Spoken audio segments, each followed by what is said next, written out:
Excellent. Let's switch to the other leg. All right, everybody, we're here back in the treatment room once again. Dr. Jared working with another one of our patients, and we had a chance to talk a little bit about knee injuries last week, Dr. Jared, and Nia is one of those patients that has had knee injuries playing basketball. Yes, Nia has had one of the devastating injuries that required some major reconstructive surgery.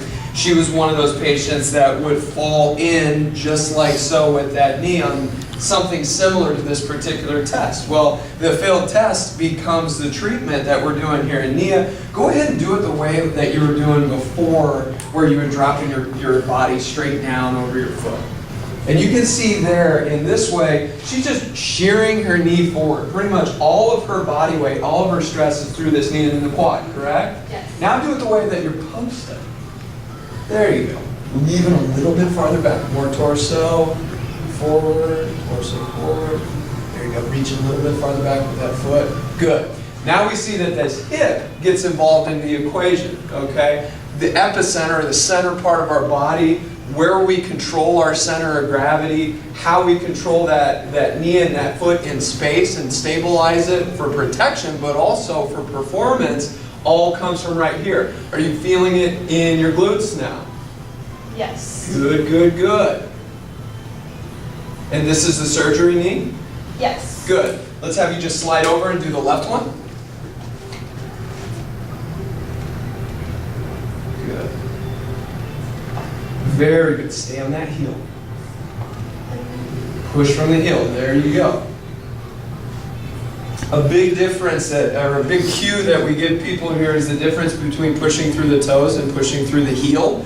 If you're pushing through the toes, you're going to be more quad dominant and you're going to stress this knee significantly.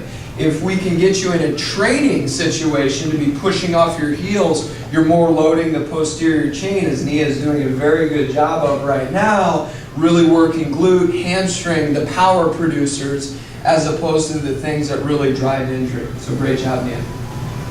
All right. Now, let's bring you back over here. So, pretty much if we draw up your squat here, okay, this is a chair. This is where you are now. Okay, again, here's your head, here's your arms. We're very quiet at that knee. Biggest angle is right there through your hips, which is why you're now feeling it through your glutes, through your hamstrings, as opposed to blasting your knee. What you looked like before was this. You kind of had the idea of, oh, I want to keep this nice upright torso, but really what that does is it's devastating to the knee, devastating to the low back. We change over to this, and that's where we need to be. Same thing with your steps at school.